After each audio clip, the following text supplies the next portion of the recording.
Banyak orang di antara kaum muslimin tidak menganggap bahwasanya mengingatkan orang dari kesalahan, kemungkaran, yaitu pelanggaran agama, bukan tanggung jawab dia atau bukan dosa bagi dia.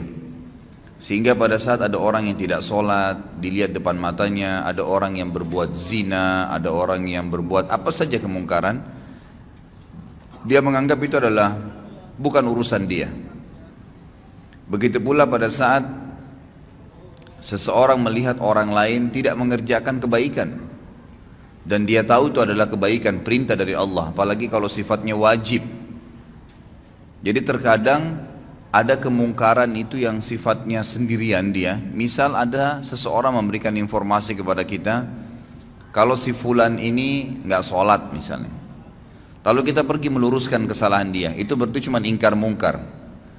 Ada kejadian yang lain, mungkin kita hanya menyuruh kepada ma'ruf saja, menyuruh kepada kebaikan saja. Seperti misalnya saya lagi ceramah begini, ini cuman mengingatkan kalau pas ada satu perintah agama yang saya sampaikan, maka itu berarti menyeru kepada kebaikan. Tapi ada hal yang bersatu keduanya, dan yang cenderung kepada dosa besar adalah ketiga-tiganya tentunya. Yang bersatu misal ada orang yang tidak sholat, maka kita pungkirin, kenapa nggak sholat akhi, kenapa nggak sholat ukhti, itu namanya ingkar mungkar. Lalu kemudian kita ikutkan dengan perintah ma'ruf. Misal kita mengatakan sholat itu kan wajib, Allah yang wajibkan, berarti itu menyeru kepada kebaikan. Ini gabungan antara keduanya, gabungan antara keduanya. Jadi semua ketiga contoh tadi itu masuk dalam kriteria dosa besar yang kalau orang tidak melakukannya. Yang lebih fokus lagi kata ulama adalah masalah yang ketiga, yang digabungkan, yang digabungkan. Saya rincikan dulu. Kalau yang mungkar saja tadi, misal saya dilaporkan oleh seseorang, si fulan nggak sholat, si fulan niat mau berzina, si fulan niat mau kerja di tempat riba, tolong Ustadz nasihatin. Saya lalu datang dan menasehatinya. Ini ingkar mungkar saja, ingkar mungkar saja. Nah ini kalau diminta kepada saya untuk meluruskannya, maka wajib saya harus bisa meluruskan. Kalau saya tidak luruskan, saya dosa besar, karena saya membiarkan orang terjerumus dalam perbuatan dosa besar itu. Tapi kalau yang sedang dia lakukan dosa kecil dan saya tidak luruskan, saya tidak ingatkan, berarti saya termasuk melakukan dosa kecil.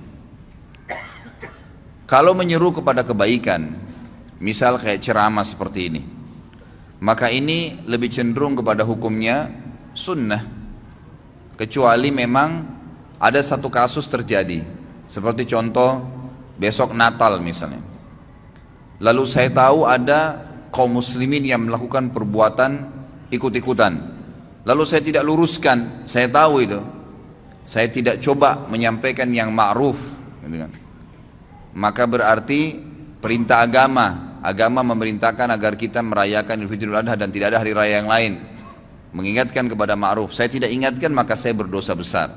Tapi kalau umum saja penyampaian ceramah itu hukumnya sunnah saja kalau dia sampaikan secara umum, gitu kan. Kemudian ada yang gabungan antara ingkar mungkar dan ambil ma'ruf tadi. Seseorang yang sedang tidak sholat di hadapan kita, lalu kita ingatkan, luruskan, lalu sekaligus kita sebutkan fadilah daripada ibadah itu, berarti menggabungkan keduanya.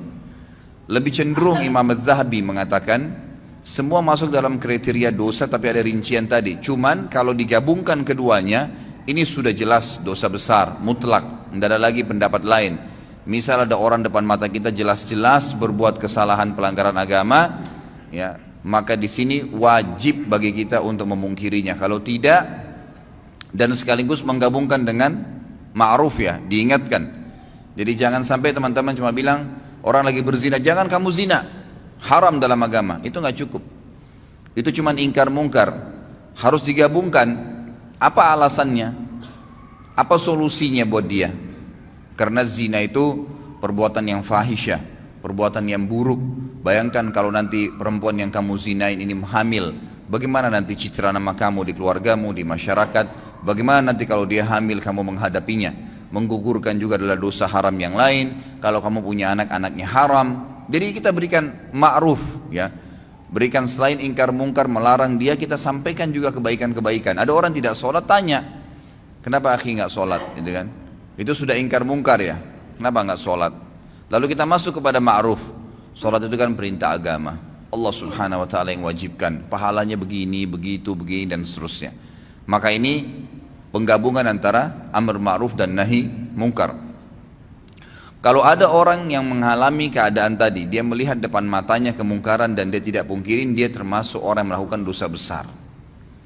Dan yang lebih berbahaya lagi, selama dia tidak meluruskan kesalahan orang itu dan dia sudah sempat melihatnya, dia tidak memungkirinya sama sekali ya.